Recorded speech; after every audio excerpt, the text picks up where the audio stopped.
Boa tarde.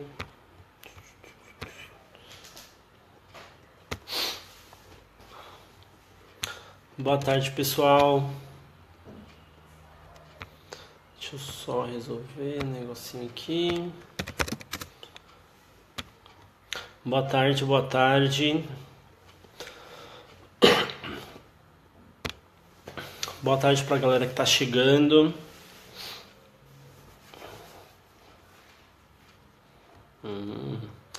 Tá chegando o pessoalzinho, hein? Boa tarde, pessoal. Quem tiver já online, se puder só me dar um comentário aqui se tá conseguindo me ouvir bem, se a imagem tá boa. Só pra eu saber, por favor. Pera aí, tô só ajeitando umas coisinhas aqui. Ninguém me respondeu ainda, hein? Por enquanto ninguém me respondeu. Deixa eu ver uma coisa. Isso. Alguém online aí pra me dar um boa tarde? Leandro, 100%. Beleza, Leandro. Bom saber. Bom saber. Mariana tá boa, legal. Adriana, estou ouvindo perfeitamente, bacana. Tá entrando um pessoalzinho já, né? Yamara. Boa tarde, pessoal. Giovana. Tá bom, legal. Neide. Entrando um pessoalzinho para ter um bate-papo hoje aqui online, na Mais Psicólogos mais uma vez. Bom, pessoal, eu vou me apresentando enquanto vai entrando mais gente aí para live e a gente já começa nosso bate-papo, tá? Bom, meu nome é Rodolfo Sampaio, sou psicólogo clínico, né? Tenho atuado em clínica e eu sou responsável aqui pela Mais Psicólogos. Sou o idealizador aqui da página e hoje vim fazer uma live, na verdade, um bate-papo, é literalmente um bate-papo sobre infidelidade conjugal. A gente tem tido várias lives aqui, enfim, a semana inteira sobre vários assuntos e eu também tenho feito algumas. E a ideia nossa é cada vez ter mais lives aqui com vários profissionais para a gente poder aproximar um pouquinho mais os profissionais, a psicologia, enfim, do público em geral e conseguir trocar um pouquinho de informação, literalmente ter um bate-papo mesmo. A ideia não é dar aula, não é ensinar, é literalmente refletir sobre alguns assuntos, trocar uma ideia, saber o que vocês estão pensando, principalmente de cada assunto, e a gente ir conversando. Resumidamente é isso, tá, pessoal? Como eu falei, hoje o nosso tema é infidelidade conjugal. É um tema que, por acaso, foi meu tema no TCC da faculdade. E faz um tempinho que eu não falo sobre ele e resolvi trazer pra gente discutir um pouquinho. Do pessoal que tá online, eu queria saber se tem alguém que é psicólogo, se é estudante, ou se a maioria é só interessado em psicologia, interessada nos nossos temas aqui de psicologia. Ruth, ótimo tema. Obrigado, Ruth. Também acho um tema muito interessante pra gente discutir, pra gente pensar um pouquinho. Já queria até adiantar, como eu falei, a minha ideia é a gente ter um bate-papo, a gente conversar um pouquinho, eu vou trazer alguns pontos para a gente conversar. E a minha ideia não é encerrar a discussão aqui sobre infidelidade, é só a gente pensar um pouquinho porque esse tema, nossa, vai longe. Dá para ficar horas e horas conversando sobre ele. Betânia, psicóloga, Joedna, psicóloga, a Ruth é estudante, Mariana Leite, estudante também no 8º semestre, Jacele, estudante, Mônica, psicóloga do Rio, o Léo, estudante de engenharia, legal. Bacana ter pessoas de outras áreas aqui também acompanhando. Ariane, também estudante de psicologia, legal, muito bom. Muito legal. Deixa eu beber uma aguinha. Acho que dá pra gente começar já, né? Já deu uns 5 minutinhos que eu entrei aqui, dá pra gente começar. Eu trouxe alguns. Giovana, estudante de psicologia, legal. Durante a live, pessoal, se vocês quiserem fazer comentário, fazer pergunta, pode fazendo que eu vou trazer alguma ideia. Eu separei alguns tópicos aqui de algumas coisas que eu acho que é importante falar. Mas a minha ideia também é ouvir de vocês o que vocês pensam sobre o que eu estou falando, sobre o assunto. saber se vocês tiverem alguma pergunta também, enfim, fiquem à vontade para comentar, porque isso também ajuda a gente conseguir conversar um pouquinho mais. Só eu ficar falando, sem saber de vocês alguma coisa, eu também não acho tão legal. Giz, também estudante de psicologia. Beleza, bastante estudante, isso é muito bom. E tem alguns psicólogos também. Bacana, muito bom. Vamos lá, pessoal, vamos lá. Infidelidade conjugal. Eu trouxe aqui, eu peguei até um termo do dicionário mesmo para começar, para falar sobre o que é infidelidade. Então, infidelidade é falta de respeito, de fidelidade àquilo que se deveria estar comprometido.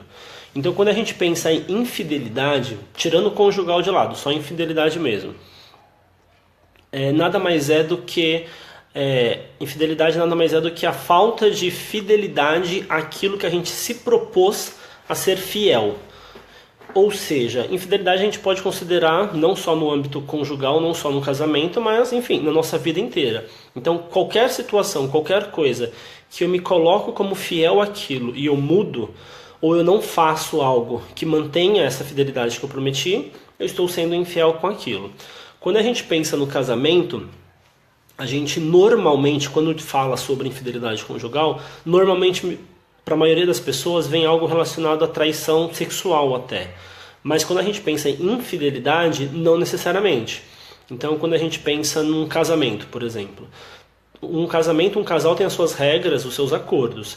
Qualquer quebra de acordo é uma infidelidade, não necessariamente só a sexual. Então, se um casal tem um acordo de não fazer algo e um dos dois faz, é uma infidelidade conjugal, porque é uma infidelidade dentro do casamento, tá? Um outro termo que eu quis trazer até para a gente comparar um pouquinho, que é o adultério. O adultério, resumidamente falando, ele é uma infidelidade sexual. Então, o adultério, você diz que é adultério quando teve uma traição sexual. Então, a traição sexual é adultério. Qualquer tipo de traição não sendo sexual, a gente pode considerar como infidelidade. Então, tem essa pequena diferença de um para o outro. Então, infidelidade conjugal não necessariamente é uma infidelidade sexual, tá? São coisas diferentes. Porque normalmente a gente relaciona uma coisa com a outra, tá? Deixa eu ver, eu trouxe um outro ponto aqui. Eu fiquei pensando muito na infidelidade, até como eu falei, foi tema do meu TCC na faculdade, e eu acho a infidelidade um tema interessante para a gente discutir, principalmente quando eu vejo que na nossa sociedade ela traz muito sofrimento.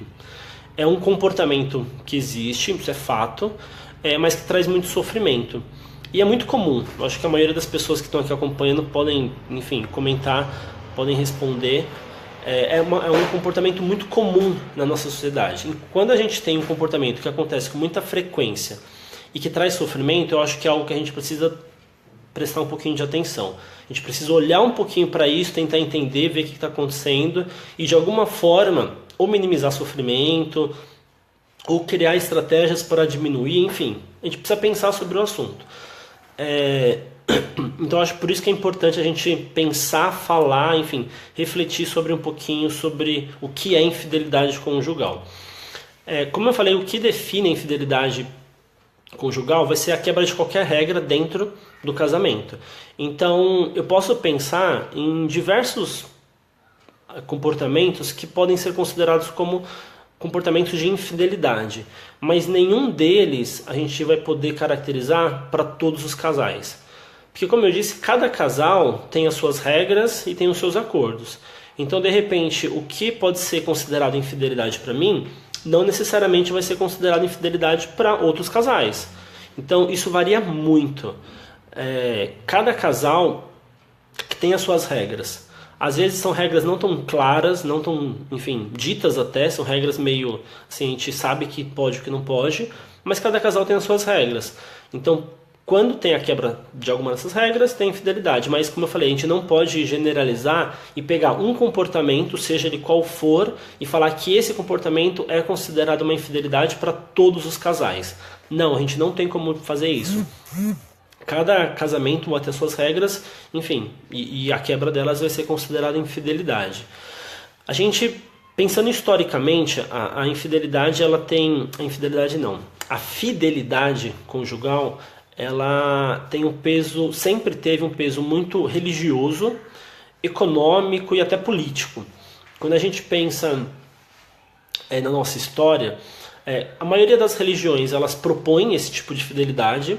Eu não vou especificar, eu não vou entrar em mérito de religião, mas a gente sabe que grande parte, isso se não todas as religiões, tem uma cobrança pela fidelidade numa relação, num casamento. Então a gente tem um peso religioso.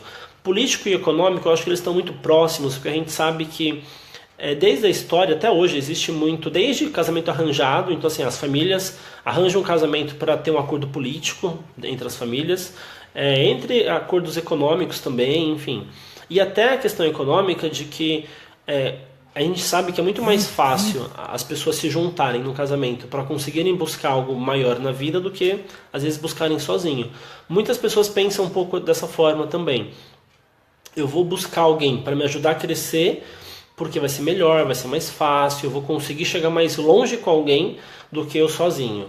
Então tem esse peso econômico, esse peso, enfim, social muito grande da fidelidade. A fidelidade ela é muito cobrada socialmente, ela tem um peso muito grande.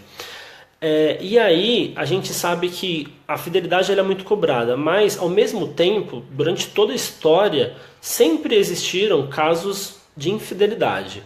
Então a gente tem diversas cobranças para sermos seres fiéis nas nossas relações, mas ao mesmo tempo sempre existiu a infidelidade. Eu vi até uma pesquisa, eu vou até deixar uma matéria depois aqui junto com a live, que é uma matéria muito interessante, que um dos pontos que ela fala é de uma pesquisa que foi feita sobre infidelidade em alguns países, em países tanto que tinha uma cultura muito rígida sobre essa questão da infidelidade, que não aceitavam, que tinham leis muito severas sobre isso, quanto em países que isso já era mais aceito, já era algo mais normalmente aceito. Nos dois países, tanto naqueles que eram muito rígidos ou aqueles mais liberais, a presença da infidelidade era praticamente a mesma. Não tinha grande diferença de mais infiel ou menos infiel. Ou seja, não são as leis de um país ou as regras. Acho que não caiu não, né? Será que caiu? Alguém pode só comentar se está me vendo, porque deu um errinho aqui na minha conexão. Acho que... Espero que para vocês esteja normal.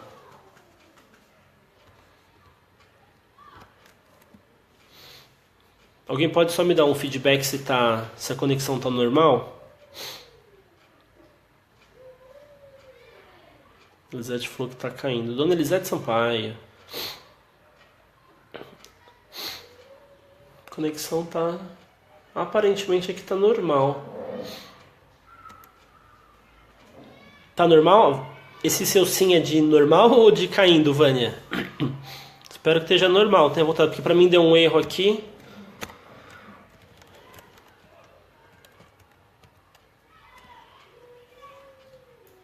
Tá sim, então vou considerar que vocês estão conseguindo me ouvir, hein?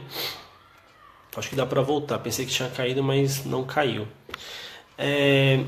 E aí, retomando, a gente tava falando... Legal, Tatiane, obrigado. A gente estava falando do quanto não são as regras de um país que vão definir se... Também está caindo, Adriana? Oxi. Tá 100% agora, legal. Eu acho que deu uma queda rápida aqui da internet, mas eu acho que agora voltou, né? Beleza. Boa noite, Pedro. Boa noite, eu acho que o Pedro está em outro lugar, hein? Não está aqui no Brasil. Você está no Brasil, Pedro? Conexão ok. Beleza, pessoal, vamos lá. O que acontece? Não são as regras e as leis de um país que vão determinar se aquela população vai ser mais ou menos fiel. Não é uma questão de legislação. A gente sabe, ou não sei se todos sabiam, até 2005 a infidelidade conjugal, o adultério na verdade, ele era tido como um crime, que poderia dar até 6 meses de prisão. Só que a gente sabe que na prática isso não impedia muita gente de trair, enfim, de ter essa infidelidade conjugal. O pessoal está falando que tá dando umas travadas ainda. Eu acho que agora vai retomar. Aqui tinha caído, mas eu acho que agora vai retomar melhor o sinal para vocês. Beleza. Voltou, né, Cássia? Beleza, pessoal. Enfim, não é a legislação que vai mudar isso. É um tipo de comportamento, acho que até como vários outros, que podem existir leis para isso, mas uma lei não é suficiente para mudar esse tipo de comportamento. Eu acho que ele vem muito lá atrás para a gente querer mudar simplesmente colocando uma lei de que é proibido trair. É muito mais profunda a discussão sobre isso. A gente sabe também que essa questão de traição, principalmente sexual, ela tem um peso muito maior na nossa sociedade para o homem. O homem é tido muito mais como quem trai, e a mulher é tido como a que é traída. É muito comum isso. Mas por quê? Queria saber se vocês já se perguntaram por que a maioria das pessoas diz que o homem trai mais, ou que mulher trai menos, ou algo assim. Porque isso já vem há muito tempo. Isso não é... Eu me considero até um pouco novo ainda, não cheguei nos 30, tô quase. Mas nossos pais e avós, pelos relatos deles, a grande maioria, nossa, isso acontecia com muita frequência. Mas às vezes eu acho que a gente não para se perguntar. A gente vê o comportamento que acontece, generaliza, aí vem aquelas opiniões de todo homem é igual, toda mulher é uma vítima e tudo mais, mas a gente não tenta entender o que está acontecendo. Eu acho que isso faz muita falta.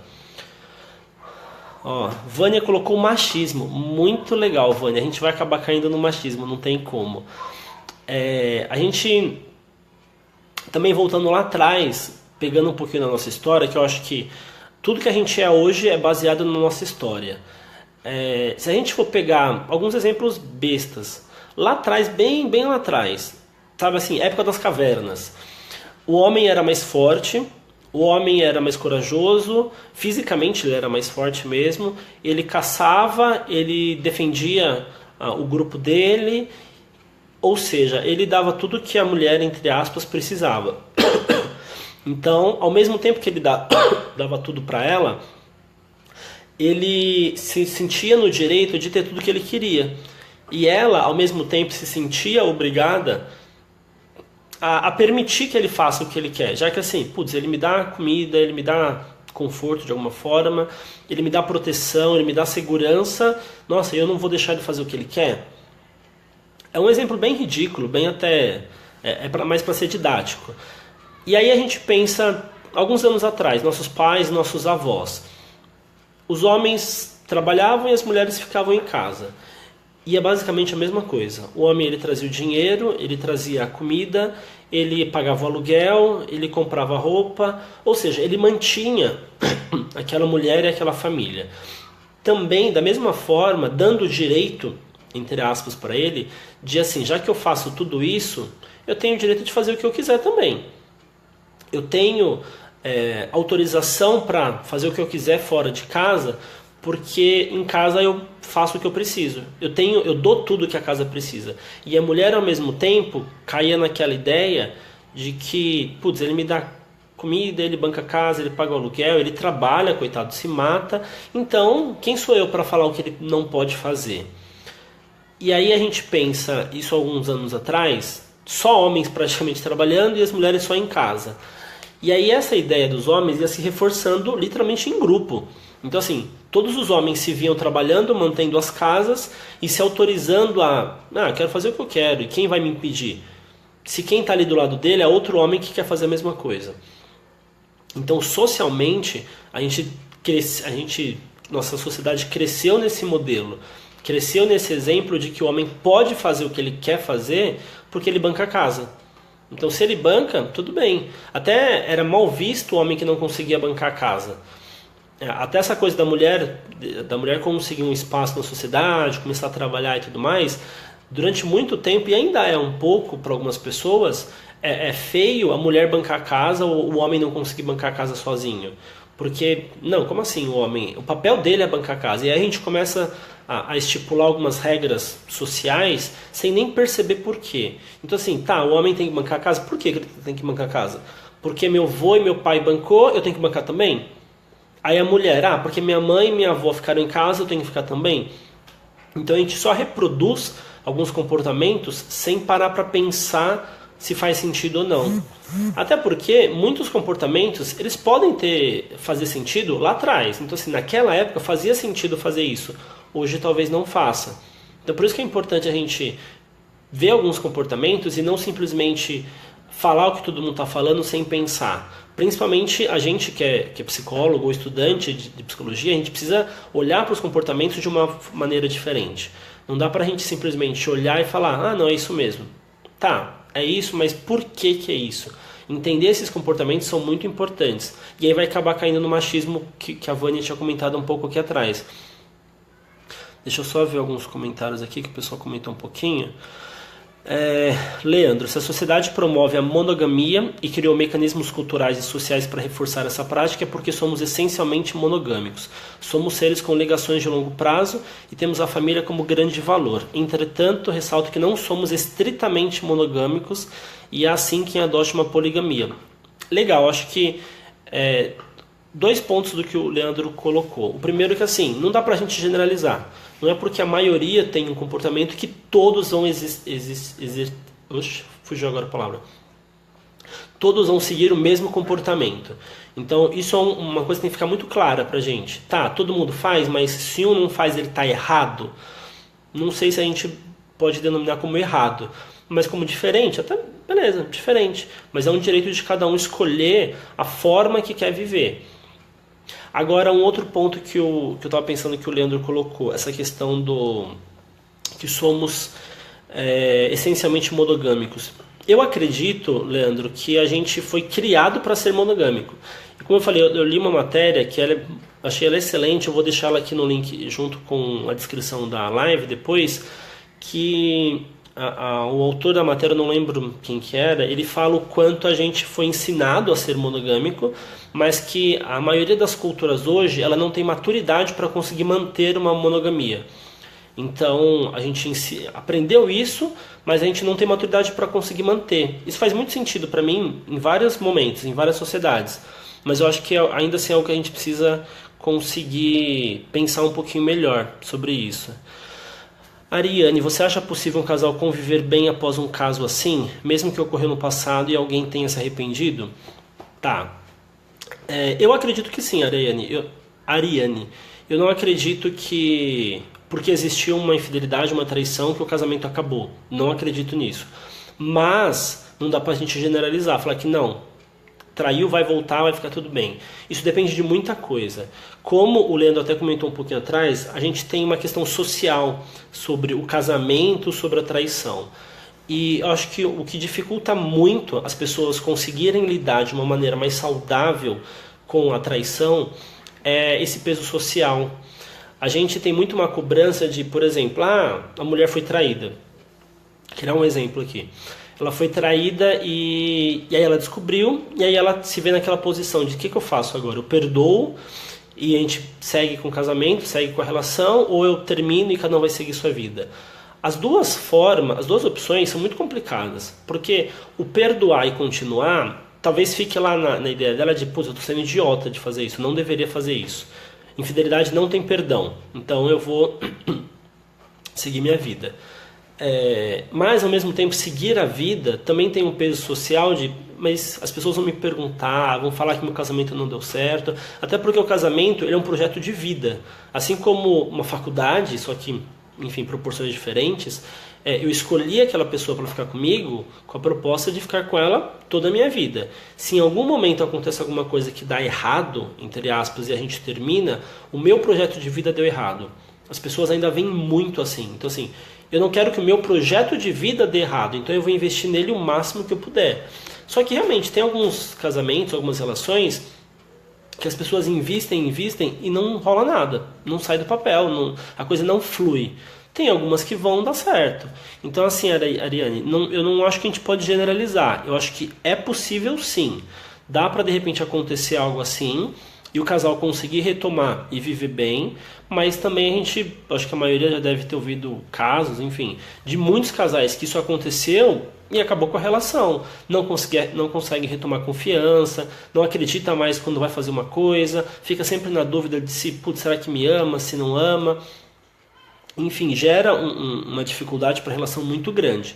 É difícil, acho que isso é fato. Qualquer casal que passa por esse tipo de situação tem um desafio muito grande para conseguir literalmente passar por isso.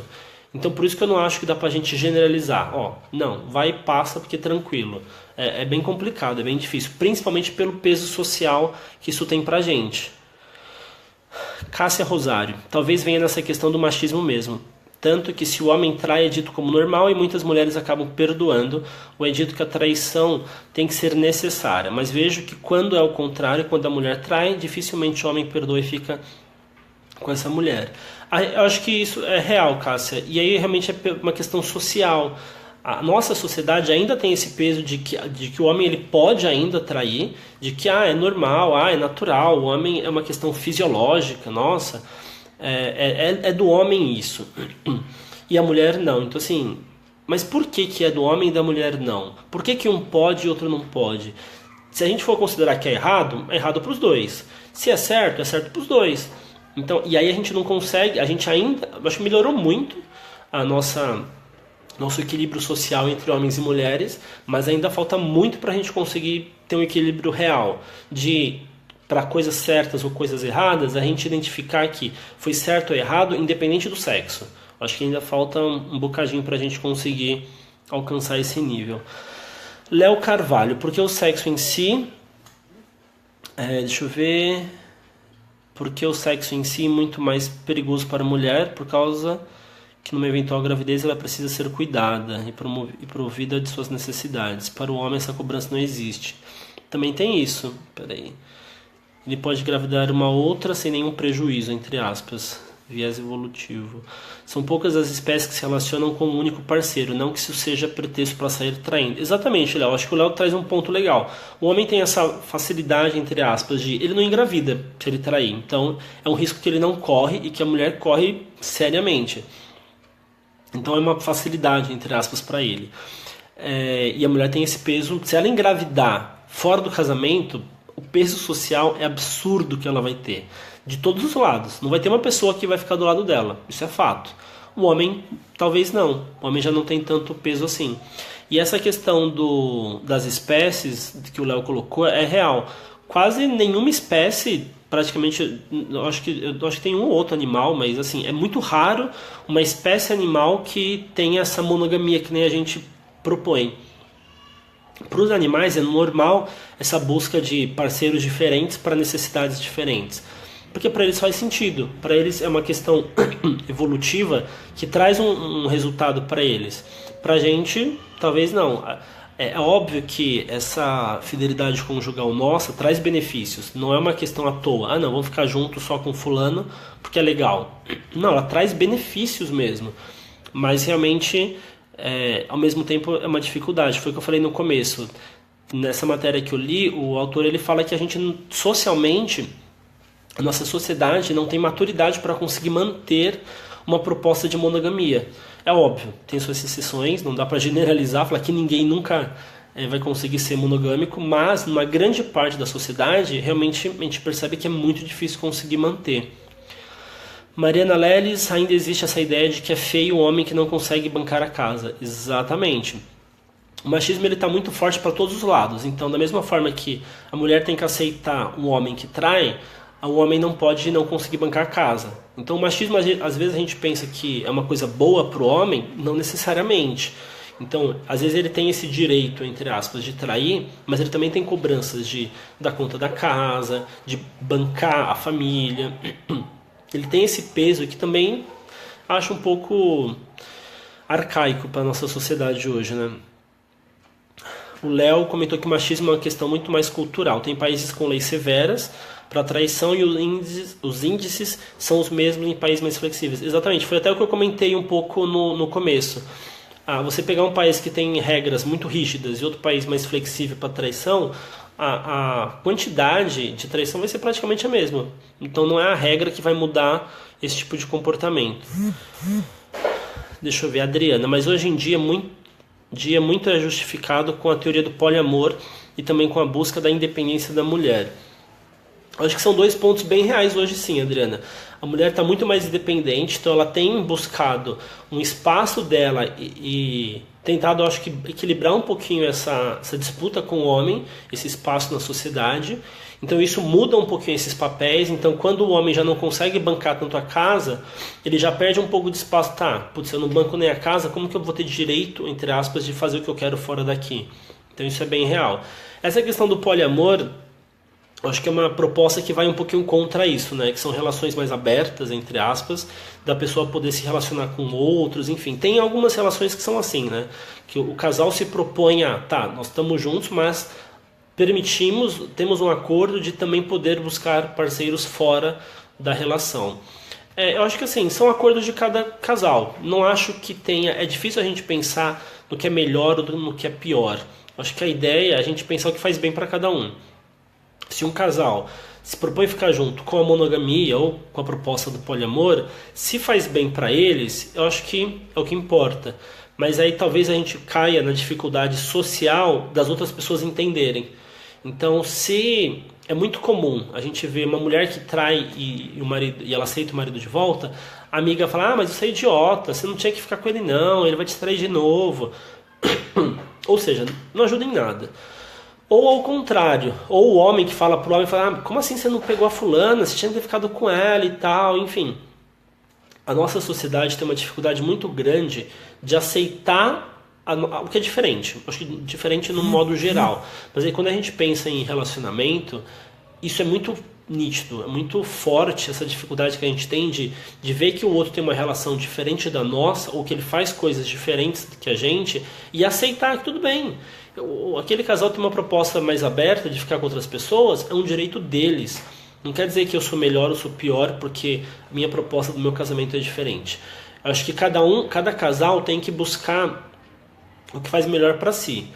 Às vezes a sociedade, como eu falei, pesa muito nisso, então talvez uma grande parte faz o que todo mundo faz porque está fazendo, nem se questiona se realmente é aquilo que quer ou não, mas a gente precisa tentar pensar um pouquinho, mudar um pouquinho essa ideia.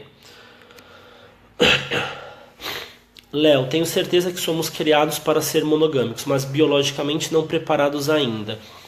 A gente realmente é criado para isso. Fomos até hoje criados. Tem algumas propostas, algumas relações mais abertas que estão mudando um pouquinho essa ideia. Mas nossa educação é feita para isso, para ter uma relação puramente monogâmica. Eu não sei se é uma questão biológica, viu, Léo? Eu acho que tem uma parte biológica, mas eu não gosto de justificar muito com a parte biológica. Eu sei que ela tem uma presença, mas não sei até que ponto ela é tão forte assim. Cássia, a mulher não engravida sozinha. Estou tentando entender o seu ponto de vista, falando em relação ao comentário do Léo, né, Cássia? Para o homem é muito mais fácil não assumir essa responsabilidade. Tanto que vemos muitas mães, acho que são solteiras em nossa sociedade. Isso é verdade. O homem também, acho que são comportamentos puramente ensinados, enfim, que a nossa cultura acaba reforçando. A mulher, ela é mais criada num geral, tá? Num geral, não quer dizer que todas são assim. A mulher, ela tem a criação de ser mais voltada para a família, então ela se preocupa mais com o filho. O homem é mais cobrado para ficar fora, para conseguir dinheiro, para trabalhar, enfim. São comportamentos que a gente vai reforçando, às vezes até sem pensar. A Adriana falou que tá travando. Pra mim aqui parece que tá normal. Não parece ter nenhum problema.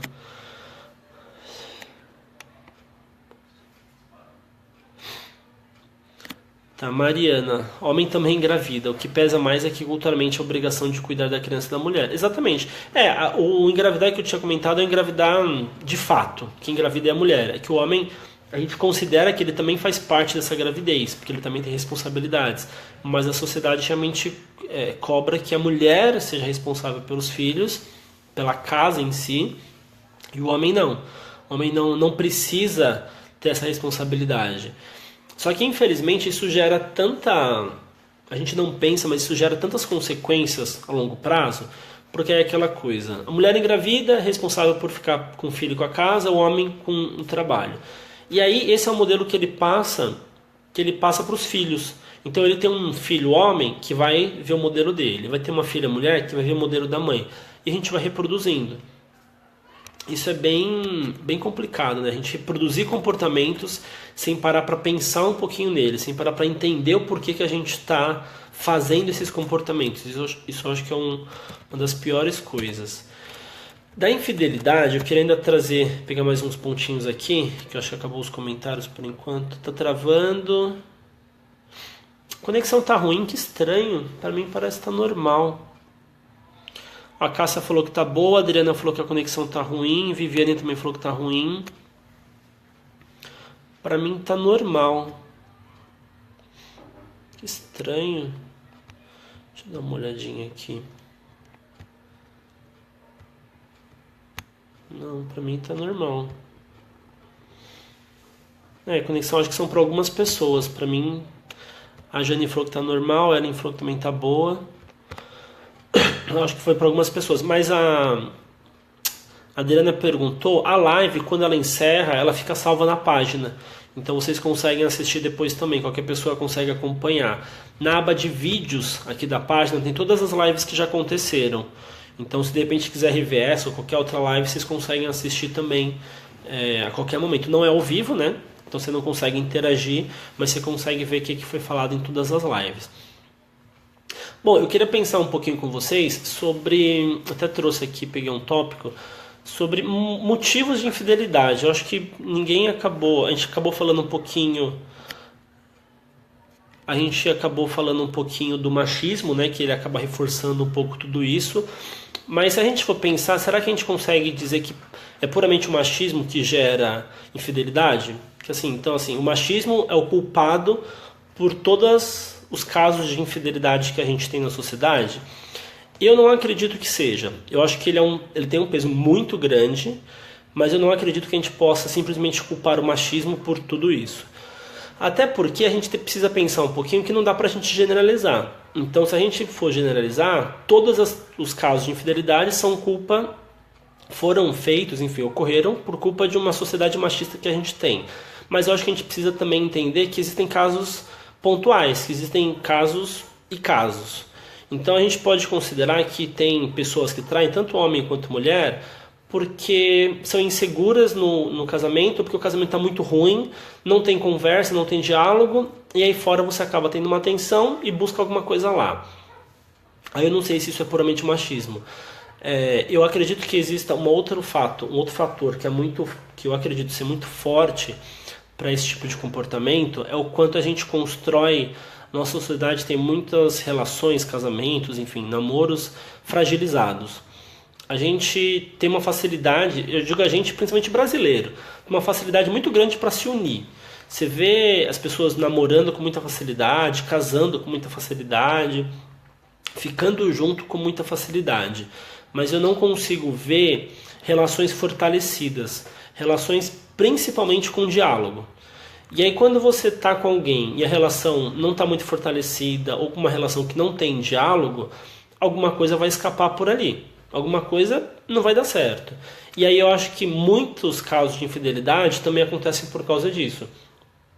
Também acontece porque, eu queria, até pensando sexualmente, queria alguma coisa na minha relação do casamento, não tenho nem coragem de falar sobre isso, e aí eu vou buscar fora.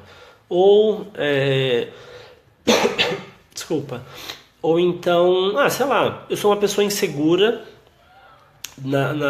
eu comigo mesmo sou inseguro, e eu não consigo fazer o que eu queria com a minha esposa, por exemplo. E aí eu vou tentar fazer isso fora, para ver se fora eu consigo, para depois fazer com ela. Ou eu vou fazer fora porque eu não amo mais minha esposa, mas eu mantenho um casamento por cobranças sociais. Ou eu vou buscar fora pela emoção de fazer uma coisa diferente, porque em casa está aquela rotina. Enfim, eu acho que a gente pode pensar muitos e muitos motivos para a infidelidade conjugal. Inúmeros. Eu acho que existem dezenas de motivos. Mas não dá para a gente generalizar. Eu não acho que exista um motivo que vai servir para todo mundo, que vai servir para todos os casos de infidelidade. Existem casos e casos. A gente precisa entender cada caso, porque senão a gente entra nessa, é tudo culpa do machismo. Se traiu porque é machista. Não necessariamente. Às vezes tem coisas ali por trás que a gente não sabe, que a gente não entende, mas que estão influenciando as pessoas sim. Deixa eu ver... Eren, precisamos quebrar esses paradigmas. Exatamente. Existem muitos paradigmas. Eu acho que é literalmente um trabalho de formiga. A gente aos poucos conseguir rever algumas coisas.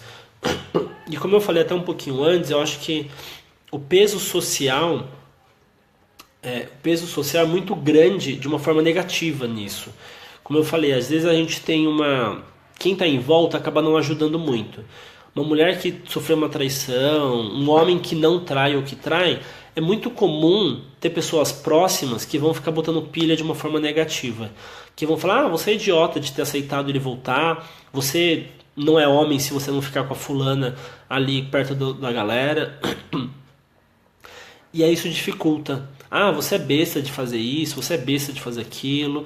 E aí a gente entra numa cobrança social e como eu falei, a gente reproduz um comportamento sem entender por que a gente está fazendo isso. A gente não para prestar atenção no que está acontecendo. Simplesmente vai e faz. É muito comum um homem entrar na pilha de outros amigos e vou lá fazer também porque todo mundo me cobrando. A mulher entrar na pilha de manter uma relação ou de sair de uma relação porque estão cobrando ela. Não, mas você tem que ficar, é seu marido. Não, você tem que sair, não tem que aceitar não. E aí a gente não sabe direito que referência que a gente tem para tomar decisões. Porque todo mundo quer opinar muito sobre um monte de coisa, só que sem pensar. E aí eu acho que entra um outro ponto muito importante. Nem sempre o que é bom para mim vai ser bom para todo mundo. Então não quer dizer que para mim dá certo uma forma, do que para mim o ideal é ficar ou é terminar, ou sei lá o que for, que os outros têm que fazer da mesma forma. A gente tem que tomar muito cuidado com o que a gente acha que é certo ou errado nesse tipo de situação. Eu acho que assim, sei lá, o exemplo religioso, ele define o que é certo e o que é errado. E é um direito dele, é uma proposta da religião definir o que é certo e o que é errado nesse sentido. Agora, nós, como pessoas e como até profissionais da saúde, como psicólogos, estudantes, a gente precisa tomar muito cuidado para não entrar nessa briga de certo e errado. É errado uma mulher perdoar um marido e continuar no casamento? Ou um homem perdoar uma mulher e continuar no casamento? Não sei. Não acho que seja simplesmente errado. Eu acho que o errado que talvez a gente possa pensar é a gente reproduzir comportamento sem pensar. Isso eu acho um pouco errado. Eu acho que não é bacana. Não acho que seja errado um homem simplesmente trair e ele ser obrigado a trair de novo e trair de novo, enfim. É difícil a gente entrar nessa linha de certo e errado, principalmente quando a pessoa está passando por essa situação, quando não é com a gente. Quando não é com a gente a coisa fica um pouquinho diferente, né? Então acho que esse é um ponto que a gente precisa tomar muito cuidado. Eu acho que, como eu falei, o peso social é muito grande, atrapalha muito, dificulta muito que as pessoas lidem melhor com esse tipo de comportamento. E aí o que a gente vê são centenas e dezenas de pessoas sofrendo muito por esse tipo de situação. Então, quando uma mulher é traída ainda hoje, isso é uma coisa absurdamente vergonhosa para ela. É humilhante para ela ser traída, e aí ela não tem apoio de ninguém, praticamente, para falar, não, mas isso acontece, você não é simplesmente a culpada, você não é simplesmente nem a vítima, puramente vítima, nem puramente culpada. Precisa ter um meio termo.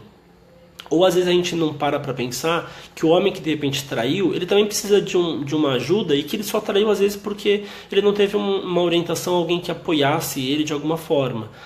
Enfim, eu acho que é muito longa essa discussão. A gente tem um peso histórico muito grande, de muito tempo atrás, não é só da época do meu pai e do meu avô, isso vem lá de trás, mais atrás ainda. Isso vai pesando, vai pesando. Eu acho que a gente tá no caminho certo para conseguir. Eu não vou dizer que o objetivo é erradicar a infidelidade, porque eu não acredito nisso. Mas eu acredito que a gente possa tentar buscar comportamentos que façam menos mal pra gente. Porque a infidelidade, quando ela acontece e acaba com uma pessoa, eu acho que isso não é bacana. Quando a infidelidade acontece e o casal consegue passar por aquilo, ou continuar o casamento e tudo bem, ou cada um ir para o seu lado e também seguir sua vida bem, beleza, faz parte, eu acho que acontece. Mas o que não dá é pra gente continuar criando isso como um tabu que acaba com a vida da pessoa quando acontece. Aquela pessoa que foi traída, a gente pega o exemplo da mulher que é mais comum, que a mulher foi traída e a vida dela simplesmente se acaba, ela perde totalmente a autoconfiança, a autoestima, enfim, acho que isso precisa mudar rapidamente.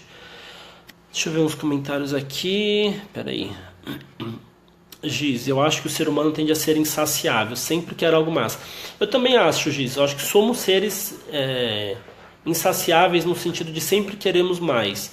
Mas eu não sei se é bem essa ideia que você colocou. Mas eu não acho que isso dá para justificar a traição ou infidelidade.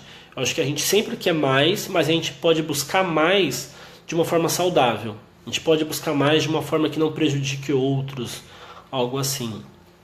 Cássia, exatamente. São inúmeros motivos para acontecer a traição. Ixi, infinitos praticamente. Não nos cabe apontar o que é certo e errado, Cássia, exatamente. Léo Carvalho, falando da questão religiosa cristã. Existem mandamentos da infidelidade. Não adulterarás e não cobiçarás a mulher do outro. Exatamente. A religião ela já pontuou o que pode e o que não pode, o que é certo e o que é errado. Dilza falando sobre a confiança. Exatamente. A confiança ela é fundamental. Tanto para um casal que já passou por isso ou que não passou, a confiança ela é fundamental. E eu acredito que uma das maneiras mais fáceis, talvez não tão fácil, mas uma das maneiras mais positivas da gente ter confiança é conversando. Infelizmente, como eu falei, eu vejo que muitos casais, muitas relações, elas são muito fragilizadas por não haver conversa. E o conversa que eu digo não é o como foi seu dia. Ah, meu dia foi bom, eu falei com fulano, aconteceu isso no serviço, aconteceu aquilo, o metrô estava cheio. Isso é conversa? É, mas não é dessa conversa que eu estou dizendo. É de uma conversa de falar o que eu sinto de verdade, o que eu penso de verdade. É eu poder falar para minha esposa, para meu marido, que assim, sabia que isso eu não gosto? Sabia que quando você faz isso eu não gosto? E aí ter maturidade para conseguir manter uma conversa dessa também é muito necessária. E aí falar, eu gosto disso, eu não gosto daquilo, eu gosto quando você faz isso, eu gosto quando você não faz aquilo. E aí você vai realmente fortalecendo a relação, conversando de, você viu o que o fulano fez? O que você achou? Nossa, você viu que a gente foi em tal lugar, aconteceu aquela situação? O que você pensa sobre isso? Isso é conhecer o outro. Quando a gente se conhece bem, quando a relação está realmente fortalecida, pode acontecer infidelidade? Pode. Não vou dizer que é impossível, mas a coisa acontece diferente.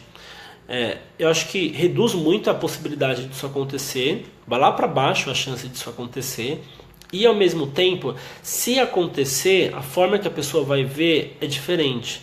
Porque ela sabe que ela está fazendo o que ela realmente precisa, ela sabe que ela está sendo verdadeira, ela sabe que a comunicação existe.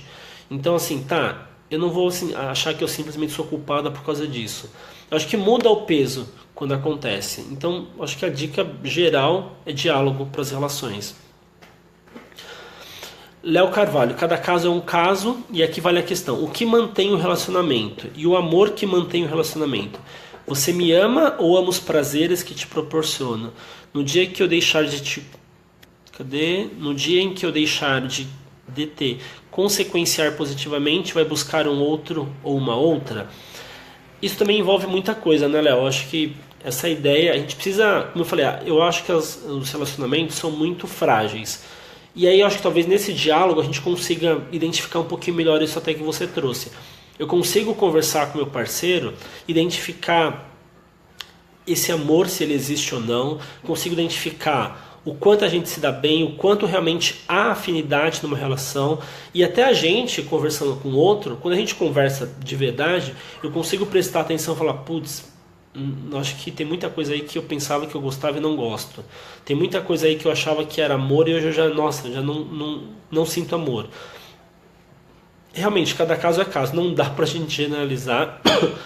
E isso envolve, muita discussão, porque é muito específico, né? A gente entrar no mérito de cada relação, a discussão vai durar horas e horas. Ellen, geralmente nossa sociedade dá muita importância para a opinião dos outros e acabamos de deixar de pensar em nós mesmos, no nosso próprio bem-estar. Exatamente. É muito comum, como eu disse, as pessoas tomarem decisões para a relação delas baseada nos outros. Então, se tem uma amiga, um colega que fala, meu, faz isso, vai lá e fala tal coisa, seja mais firme, não, deixa quieto, finge que não aconteceu nada, enfim. A gente realmente toma muita decisão para a relação conforme o que os outros acham que é bacana. Mas assim, o que eu acho que é bacana? Eu acho que até podem existir momentos que eu tô confuso e eu não sei o que fazer. É normal, faz parte. Mas eu acho que o problema é quando eu mal conheço o meu parceiro, quando a nossa relação é uma relação fragilizada, aí que eu não vou saber mesmo o que eu faço, eu fico perdido. Agora, quando a relação está mais fortalecida e eu conheço a pessoa de fato, eu conheço a relação tá bem feita, dificilmente eu não vou saber o que eu vou fazer. Provavelmente eu posso até ficar com uma dúvida ou outra, mas eu sei, com certeza eu vou saber qual que vai ser o caminho que talvez seja melhor para mim. O caminho que, não, por aqui, ó, provavelmente vai dar certo porque eu já sei disso, eu sei disso, eu sei disso. Agora, tomar a decisão para a sua relação com base em outras relações e outras opiniões é perigoso, é no mínimo perigoso e eu não aconselho muito que isso seja feito.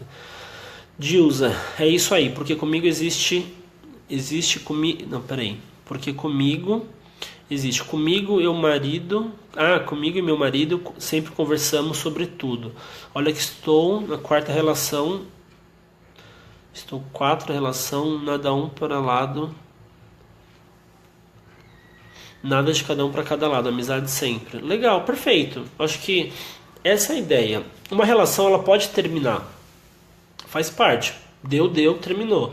Mas a forma que ela termina diz muito de como ela estava antes, individualmente até.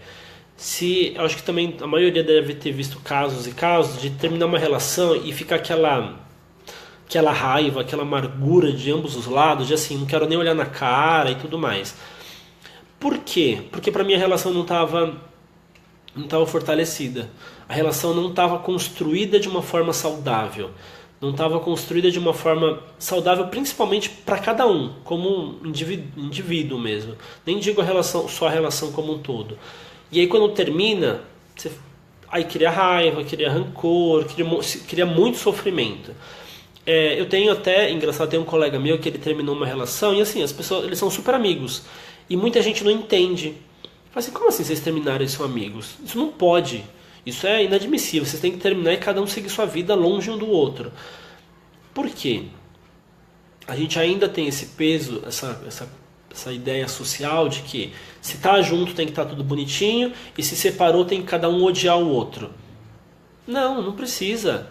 A gente precisa ter maturidade para conseguir entender quando deu errado ou quando chegou um ponto que, daqui não dá pra gente continuar mais. Vamos cada um para um lado. Isso é maturidade. É puramente maturidade. E como eu falei, eu vou deixar o link aqui da matéria junto com aqui na live do texto que eu falei que o cara diz: nossa sociedade não tem maturidade para conseguir manter relacionamentos monogâmicos. Não dá para generalizar, lógico, mas eu acho que isso faz muito sentido para nossa sociedade hoje em dia. Deixa eu só ver se tem mais algum ponto aqui que eu estava pensando em falar. Deixa eu ver. Não, acho que era basicamente isso. Acho que assim, a ideia é a gente pensar um pouquinho melhor sobre isso. E a gente, que eu digo, todos nós. A gente precisa prestar atenção nisso e parar de só reproduzir comportamento sem pensar no que está acontecendo. Olhar para um casal que está passando por isso e não falar, você é idiota porque aceitou, você é machista porque traiu. Isso qualquer um fala. A gente tem que fazer diferente.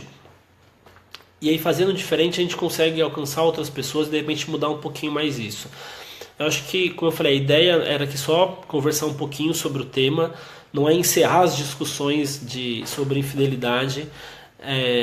Acho que vai muito mais além para a gente conseguir enxergar isso e lidar com isso de uma forma diferente. Elaine Giordano, parabéns pela iniciativa de falar. Muito obrigado. Grande Elaine que estudou comigo, grande psico também, bacana, legal que você está aqui. Bom, pessoal, acho que não tem mais comentário também. Eu vou encerrando o nosso bate-papo por aqui. Provavelmente acho que vou fazer uma outra live na semana que vem, mas a gente vai divulgando. Amanhã a gente tem 2 lives aqui na página, a gente está tendo quase todo dia. Espero que o pessoal que está acompanhando aí esteja gostando.